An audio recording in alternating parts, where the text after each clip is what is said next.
Bonjour à toutes et tous, on va prendre place.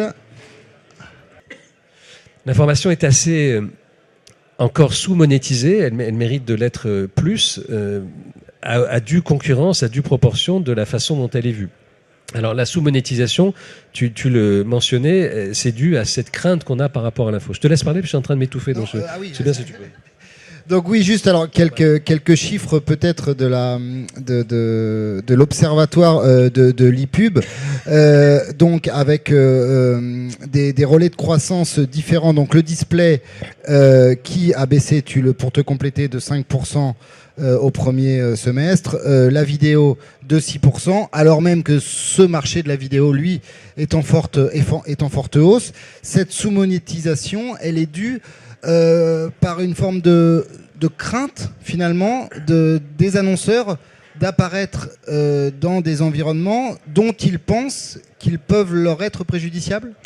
Alors, c'est la deuxième partie de la réponse, mais je pense que la première partie, ça mérite d'être rappelé ici aussi, c'est que on a face à nous des très grands acteurs qui sont apparus depuis 15 ans ou 20 ans, mais qui en 10 ans ont contribué à ce que les revenus publicitaires de la presse baissent de moitié. On a perdu 50% des revenus publicitaires en 10 ans. Ces deux grands acteurs, c'est Google et Meta, les deux grandes plateformes, si on veut, le roi du search et le roi des réseaux sociaux. Meta, l'agora du monde, 3 milliards de personnes chaque jour y passent. Et la façon dont ils sont intervenus sur le marché est une façon double.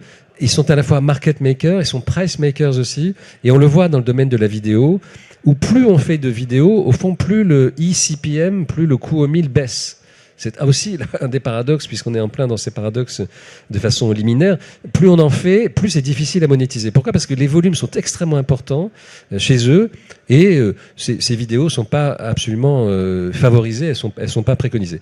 Donc ça, c'est vraiment, de façon systémique, c'est le grand problème que le marché a.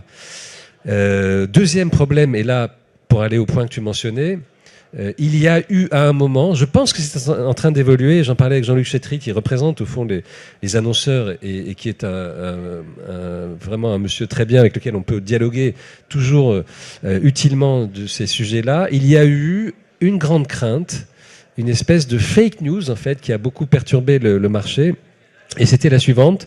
Une grande crainte dont notre étude fait justice. L'idée était de dire, si vous exposez vos marques à des contenus, à certains contenus de presse, mais vous allez voir que le certain est très très vaste, eh bien, vous risquez de les abîmer, vous interviendrez, votre marque sera vue dans un contexte qui ne sera pas favorable. C'est un peu dangereux. L'étude dont il est question, tout à l'heure on présentera quelques images peut-être de cette étude, Illigo, elle montre qu'il n'y a pas de perturbation pour le lecteur à voir une marque dans un contexte d'information générale par rapport à un contexte relax, lifestyle. Voilà. Il n'y a pas de perturbation. Elle est infime en tout cas. Donc ce qui s'est passé, c'est que se sont élaborés à un moment, et je le dis de façon très simple, et d'autant plus que je pense que c'est en train de se résorber un peu aujourd'hui, donc tant mieux, ça c'est la bonne nouvelle, ont été élaborées des listes de mots interdits, au fond des mots ou des univers à côté desquels la marque ne voulait pas être exposée. Par exemple, guerre. Alors, conflit. Bien sûr, on commence par guerre, enfants malades, on peut le comprendre, cadavres, images de destruction. On se dit, je n'ai pas envie que ma marque soit vue à côté d'une image triste, d'une image forte, mais d'une image qui est malheureusement l'image du réel. Chaque jour, d'ailleurs, hier encore, l'excellent démocrate qui gouverne la Russie nous l'a rappelé, les menaces de guerre ne sont pas tout à fait négligeables. Enfin, en tout cas, elles sont brandies en permanence. Et qui aurait cru, dans ma génération, peut-être pas chez les plus jeunes, mais qui aurait cru entendre une chose pareille dans sa vie ? Je crois que personne ne pouvait l'imaginer.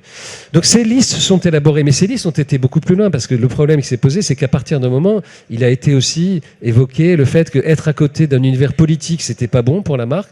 Même on a vu parfois Macron. Non, on ne veut pas que ma marque soit vue à côté de Macron.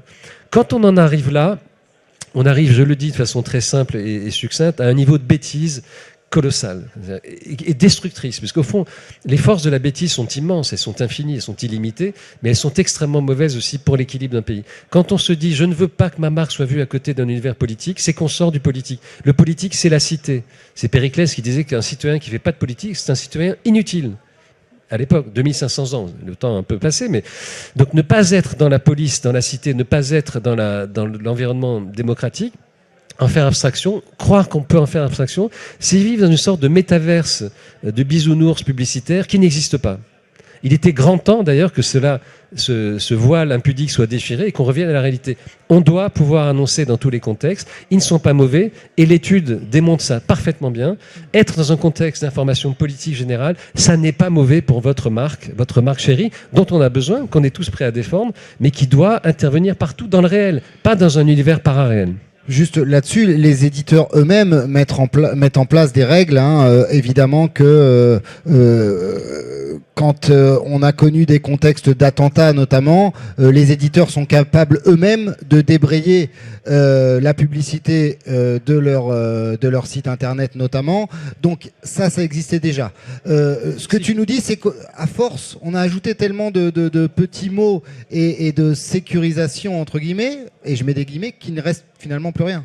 Tu as complètement raison. Il est évident que les éditeurs, depuis toujours, font en sorte, et parfois refont leur page quand on était en papier, maintenant c'est un peu différent, mais refaisaient leur page en disant, bon, on ne peut pas avoir un grand article sur, je sais pas, les joies du tourisme en Turquie, ou alors plutôt une publicité sur le tourisme à côté d'un tremblement de terre en Turquie. Donc on essayait d'éviter. Il y avait quand même évidemment du bon sens chez tous les éditeurs pour ne pas faire ces espèces de rencontres néfaste entre un contenu publicitaire et un contenu bon.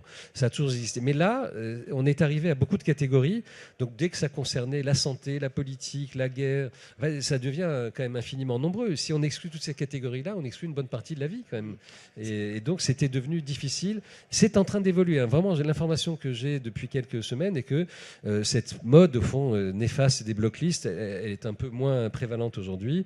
Alors certes, il y a des supports, et on peut aussi procéder par support. Quand on annonce dans un journal de lifestyle ou quand on annonce dans un journal qui a des catégories ou des parties entières de sa pagination qui sont réservées à l'art de vivre, bon ben voilà, on va placer sa publicité plutôt là que dans la partie information sur la guerre. Oui, ça on peut le faire et c'est tout à fait compréhensible. Mais ne pas vouloir en général être à côté de contenus politiques généraux, je trouve ça très mauvais.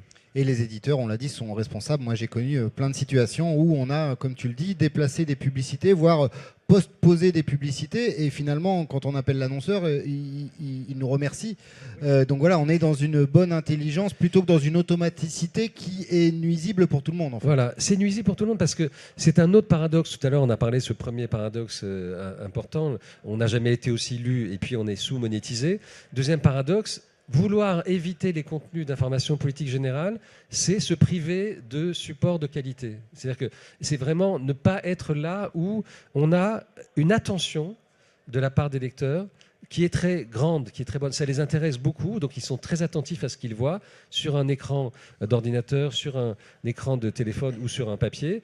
Et donc on se prive de toute cette attention de qualité. C'est dommage. On va être visible dans des endroits où ils passent plus vite, ils tournent les pages plus rapidement. D'ailleurs, certains tournant les pages très vite pour arriver à des contenus, parce que bon, on a parfois des tunnels en début de magazine, par exemple, qui sont un peu longs, et on a envie d'arriver au sommaire, et puis ensuite à un premier article qu'on pourra lire et pas simplement regarder rapidement. Voilà. Donc nous offrons ces contenus-là avec une attention véritable. Et nous, on sait que plus de 95% des internautes qui fréquentent les sites de l'Alliance considèrent que le temps passé sur ces sites est du temps utile. C'est du temps utile pour leur instruction, pour leur formation, pour leur édification démocratique aussi. Mais alors justement, et on en vient à cette première étude française sur le sujet, mais il fallait poser le sujet avant cela. Pourquoi cette étude? Finalement, le but, c'est de voir si les intuitions que d'aucuns avaient étaient partagées par les utilisateurs pour finalement rassurer, sécuriser tout le monde et qu'on parte sur une base de travail saine. Est-ce que tu peux nous dire quelques mots sur la méthodologie et les conditions de cette étude que je vais afficher pour ne pas te faire rentrer complètement dans tous les détails, mais en résumé, c'est une étude robuste. Oui, c'est une étude robuste. Donc c'est une étude, c'est pas un sondage comme on en voit parfois sur 90 personnes ou 200. C'est 2000. Donc 2000, c'est vraiment, on sait très bien depuis toujours un seuil très solide de fiabilité pour une étude. Et donc 2000 répondants dans l'échantillon, des mises en situation, une étude en conditions réelles simulées, c'est-à-dire regarder des contenus, comment réagissez-vous, est-ce que vous pensez que ce genre de contenu est de nature à mettre en danger ou pas une marque, est-ce qu'une marque est bien exposée quand elle est à côté de ses contenus. Donc on a vraiment fait tout ça, enfin l'Institut plutôt, Illigo a fait ça de façon très, très solide, et ce qui en ressort de façon ultra synthétique, c'est que est à peine perceptible au fond la dégradation ou le sentiment d'être moins bien considéré pour une marque quand on est à côté de contenu d'information générale. C'est à peine perceptible. On parle de 2 points sur des taux de 60%. On va parcourir quelques résultats, mais en gros, on a testé deux situations. D'un côté, un environnement news, politique internationale, nationale, locale, économie, et puis de l'autre côté, des environnements plus lifestyle. Et on a sondé les utilisateurs pour leur demander ce qu'ils pensaient d'un côté. Alors, les résultats, c'est que finalement, il y a très peu de différence à la fois dans la considération, dans l'image de marque et dans les valeurs perçues de la marque, qu'on soit sur des contenus lifestyle ou sur des contenus news. Alors pour être tout à fait précis, il y a à chaque fois une mini différence, mais qui est de l'ordre de 1 à 3 points. Donc en tout cas, pas du niveau de la différence d'investissement publicitaire. Voilà, 1 à 3 points sur un taux d'assentiment de 60%. Bon, voilà, ça existe, mais c'est pas absolument, c'est pas un obstacle dirimant pour un annonceur pour investir sur des contenus d'information générale. Vous avez sous les yeux derrière nous les images de cette étude. Encore une fois, on voit bien qu'entre être dans le lifestyle ou dans les news, c'est pas dramatique, quoi. Et c'est pas ça qui fait un grand changement. Donc pour nous, c'était important de l'objectiver, de donner une présentation quantitative de tout ça, et donc de dépasser des préventions un peu traditionnelles, de dépasser des préventions qui s'étaient multipliées, et aussi de réaffirmer, parce que c'est ça qui sort de là, c'est on peut communiquer dans un univers de news, c'est pas dangereux. Et je dirais même, encore une fois, c'est bon pour la santé, c'est même bon pour la santé des marques. Il faut que les marques fassent partie des univers où les gens, les lecteurs, sont attentifs à ce qu'ils lisent. C'est quand même, me semble-t-il, plus puissant pour elles, c'est plus bénéfique, le rendement sera meilleur pour elles. Et ça montre aussi qu'elles font partie de la vie. On le sait bien, les marques sont des entreprises qui emploient des salariés, qui créent de la richesse, qui consomment leurs marques, qui font des choix en permanence. Et donc, au fond, être là dans cet univers dans lequel on s'informe et on peut aussi contribuer à la vie de la société dans laquelle on opère, c'est important. Donc je pense que vraiment cette étude, elle a une vertu. Encore une fois, je remercie beaucoup celles et ceux qui l'ont inspirée et qui l'ont réalisée également. Elle fait justice de fausses idées. Voilà, ça permet de dire c'était pas vrai, quoi. C'est une fausse idée, une idée reçue et qui ne méritait pas de l'être. Cette idée-là, on peut la battre en brèche et l'anéantir. Cette étude, et on va laisser la parole à vos questions dans quelques instants, comment est-ce qu'elle a été reçue lorsqu'elle a été présentée justement aux agences, aux annonceurs, au marché publicitaire? Alors, on a fait une présentation il y a quelques semaines maintenant devant l'ensemble des catégories que je mentionnais tout à l'heure, c'est annonceurs, agences médias. Bon. Elle a été très bien reçue avec 2 ou 3 types de commentaires. Du côté des annonceurs, Jean-Luc Chétrit en particulier, pardon de le citer, j'espère ne pas déformer son propos, mais il dit bon, c'est intéressant pour nous. D'ailleurs, nous, on travaille sur cette histoire de blocklist. On veut qu'il y en ait moins. On trouve que ça va pas dans le bon sens. Donc, il était tout à fait positivement orienté en disant bon, on va reconsidérer peut-être et puis partager l'étude chez les annonceurs.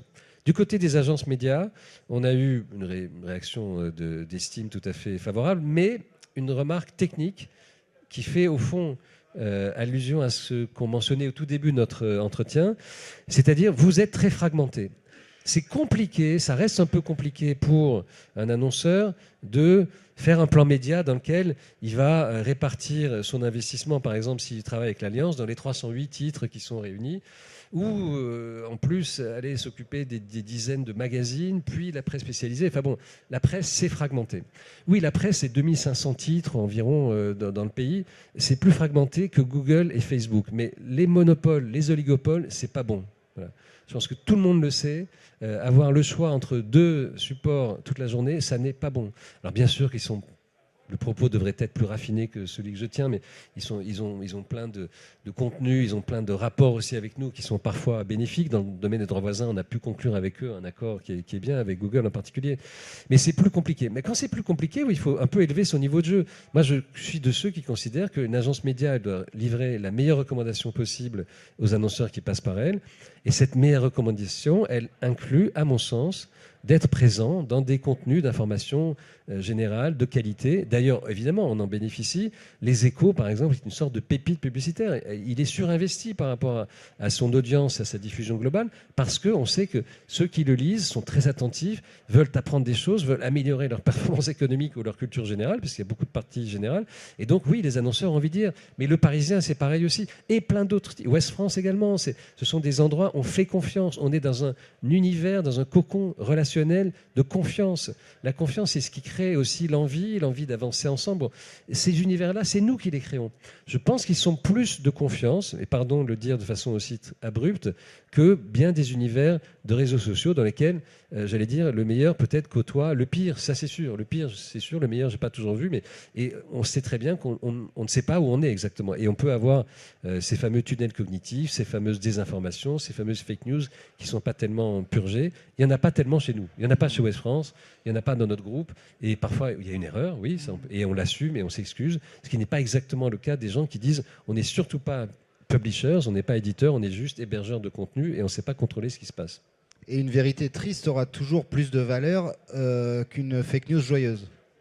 Ça, c'est une nouvelle devise que tu viens de... Ouais, oui, je te l'offre. Oui, ouais, je la prends, je vais la mettre sur mon bureau. Peut-être juste pour mettre quand même une pierre dans le jardin des éditeurs, tu parlais de l'éclatement qui peut un peu, sur lesquels les annonceurs t'interpellent et interpellent l'Alliance notamment. Chaque journal n'a pas non plus la même ligne éditoriale et ce degré qu'on évoquait tout à l'heure de blocage entre guillemets sur je veux protéger certains contenus pour mes lecteurs, il faut admettre que chaque éditeur peut avoir des degrés différents aussi. Oui, bien sûr, c'est ça la diversité. Vous avez souvent entendu parler du contrôle du pluralisme. Dans le domaine des télévisions et des radios, le pluralisme, il est interne. C'est-à-dire qu'on va contrôler dans une antenne le temps de parole, droite, gauche, centre, ailleurs. Enfin, on va essayer. La presse, elle est définie par le pluralisme externe. Les milliers de titres de presse représentent toutes les nuances de l'opinion.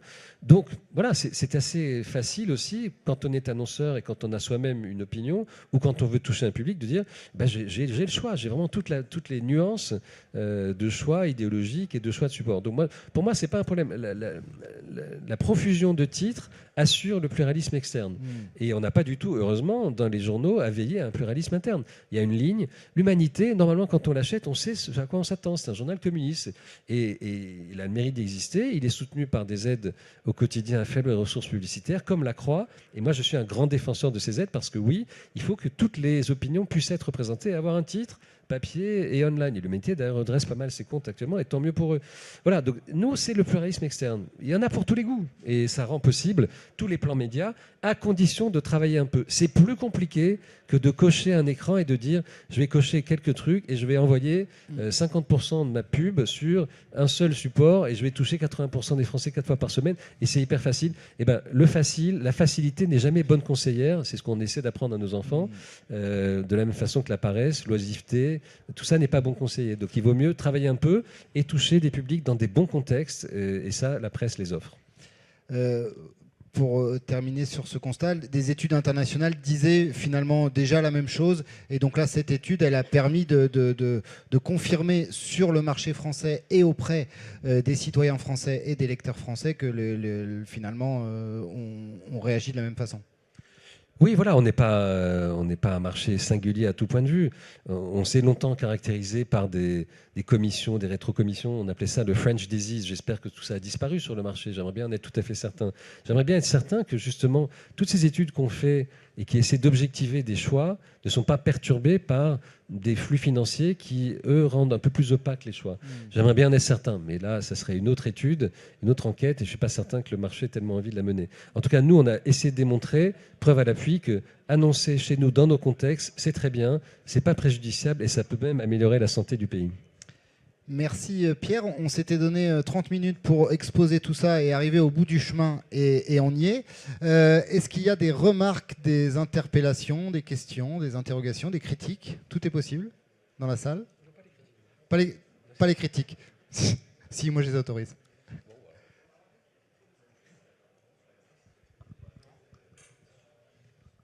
Je vais te piquer ton micro. Florent Rimbert, donc je travaille pour l'Alliance et j'ai participé au travail sur cette étude. Juste pour te répondre sur le fait qu'il puisse y avoir certaines marques médias qui puissent être problématiques pour certains parce que c'est pas la ligne éditoriale qu'on apprécie. L'étude précisément en fait va tester et attester des contenus auprès de personnes qui les consultent habituellement. Donc concrètement, l'étude a été menée sur on va prendre un exemple, puisque je ne citerai pas de marque et de réel, mais un internaute de Ouest France, pour lequel tu travailles, a été testé et on lui a présenté des scénarios publicitaires pour savoir ce qu'il appréciait. Donc on ne l'a pas mis dans un inconfort qui serait de te dire est-ce que tu aimes cette publicité sur CNews ou sur l'humanité.fr que tu ne consultes pas habituellement. On a laissé en pratique, c'est ça, les conditions réelles simulées. Donc c'est des vrais résultats, ce qui est une distinction par rapport aux études internationales qui, elles, étaient sur des environnements neutralisés. On disait, voici, c'est un site d'information sans nom, et voilà comment seraient présentées les choses, qu'est-ce que vous en pensez? Donc nous, on a fait les choses extrêmement précisément. En fait, les résultats sont hautement incontestables, et donc on a été un peu plus loin que ce qui a pu être fait à l'étranger. Donc c'est aussi pour ça que c'est intéressant. Les annonceurs et les agences médias sont exigeants en France, et on a en partie, en tout cas, répondu à cette exigence avec cette méthodologie. Voilà. C'est pour te dire, sur le côté, faire de la publicité à un endroit ou à un autre, un annonceur continue de pouvoir décider où il fait sa publicité. En revanche, les résultats de l'étude sont indépendants de ce côté, ce biais de je vois de la publicité qui correspond pas à mon cadre de diffusion habituel. Est-ce que quelqu'un d'autre veut intervenir? Oui. Oui, bonjour. Merci pour la présentation. Une question par rapport aux autres pays d'Europe. Est-ce qu'ils ont fait une étude similaire? Est-ce que vous avez pu échanger avec eux? En fait, il y a une agence média qui s'appelle Stagwell qui a fait une étude très large aux États-Unis en 2024, qui l'a dupliquée en Grande-Bretagne fin 2024 et qui l'a produite pour l'Allemagne et je crois en Asie ou Asie du Sud-Est. Donc ils ont appliqué cette même méthodologie donc, que j'ai un peu décrite en parallèle. Et il y a un certain nombre d'autres études, mais qui sont on va dire, légèrement connexes, qui ont pu être menées, notamment en Suisse. Voilà. Et c'est une préoccupation, effectivement. Et il y a une logique derrière tout ça, qui est la logique d'achat. Vous avez des plateformes qui sont largement mondiales. Vous avez un certain nombre de multinationales qui concentrent aussi leurs achats, ou des agences médias qui sont aussi internationales et qui concentrent les logiques d'achat et qui vont piloter des achats digitaux depuis des sièges qui peuvent être placés à Dubaï, Amsterdam, Londres, éventuellement Paris. Et donc c'est d'où la difficulté aussi de faire changer les pratiques et les habitudes en matière d'achat de publicité digitale.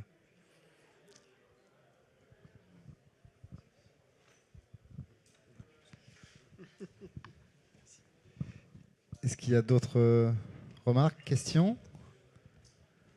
Non, c'est que c'était très clair. Merci beaucoup Pierre, merci à tous, bon appétit et bonne journée.